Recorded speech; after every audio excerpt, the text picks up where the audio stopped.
The Gauteng provincial government has initiated disciplinary proceedings against officials implicated in the personal protective equipment scandal.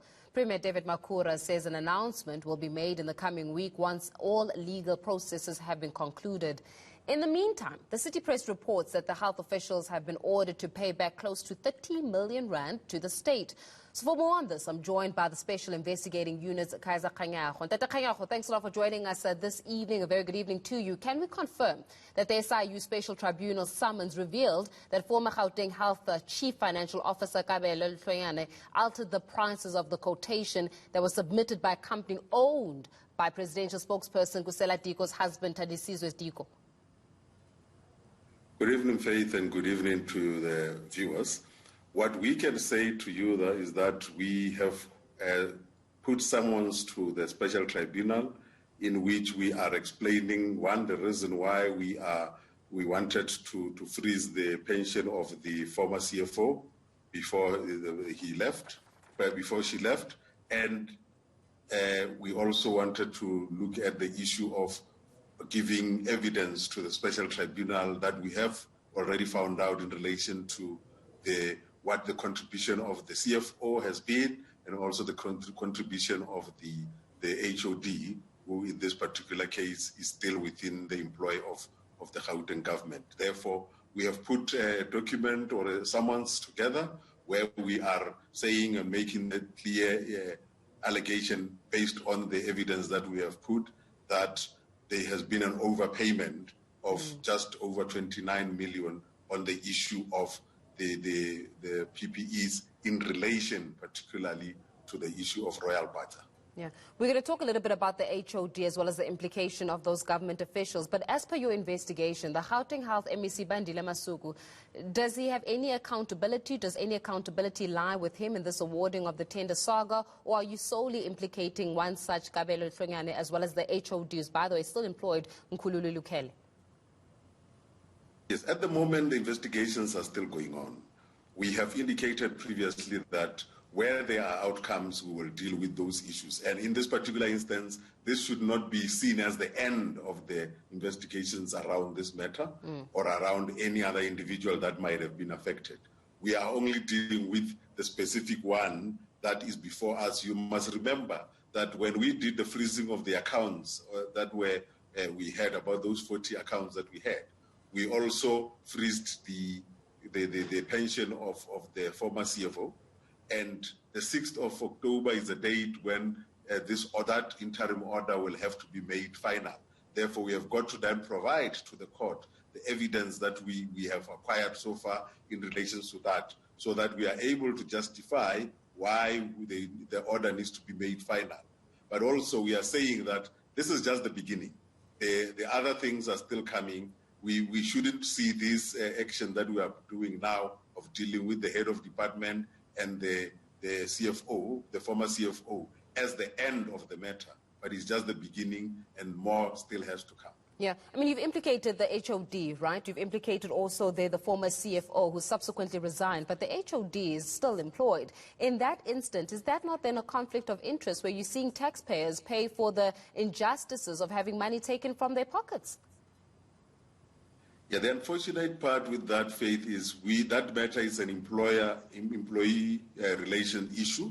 We have given the information and the evidence that we have found to the government of Gauteng, in particular to the Premier's office, and they are the ones who will then have to take this matter forward, because as the SIU, we are not in a position where we can say so-and-so must be suspended, or whatever. We can make a request, but we are not the direct employer of that person. Therefore, we are not going to be in a position to then deal with that person in that format, except the fact that whoever has employed him will be in a position to decide whether they want to go ahead or not. Yeah.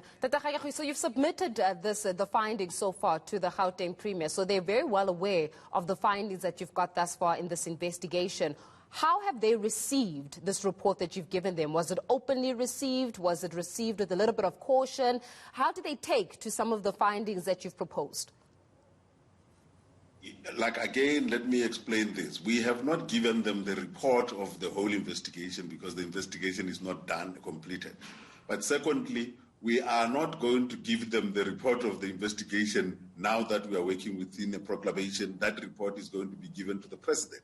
Therefore, what we have given to them is evidence that we have received in relation to the issue of disciplinary hearing as the employer of the people that are affected in this particular instance, so that they are able to know that there is an outcome in that regard, and we are saying this is what these people have done, and that's why we are taking the matter of the recovery to the special tribunal. Because for us, when we take it to the special tribunal, it is to make sure that we recover that money. That is why we have made sure that the pension of the CFO who had resigned had to be stopped until this matter is done, so that when we make the recovery and the court orders that we make the recovery from the people that are affected, there should be money somewhere that we find for the purpose of recovery. Yeah, I mean, we're talking here about the evidence that you're saying that you submitted, and I fully appreciate that. The question is around this evidence that you've submitted to them. How did they receive it? No, obviously, we don't deal with emotions, Faith. We give them facts. We always emphasize from our side that our investigations are allegation-based and our outcomes are evidence-based. We give you the evidence, it's up to you. Because when we give you the evidence, we'll be giving you the evidence under one of the three outcomes that we always make, which is to make sure that you discipline the people that are involved. And we say to you, discipline the people, here is evidence. It doesn't matter how you take it.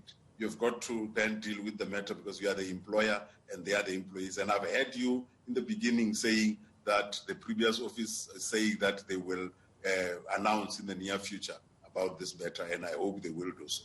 Yeah, I mean, speaking about the near future, unfortunately, the clock is ticking when it comes to accountability, isn't it? And simply because you're saying that this matter is going to go to the special tribunal, and one would wonder, once the proposal has been brought forward that the money actually must be paid back, that proposal of the money, they should come back. So if companies, for example, such as Leda Structural Development, who have been implicated, as well as these officials that you've named have been implicated, and you're saying, we want this money back, if they should come to you back and say, actually, we don't have the money, what happens then?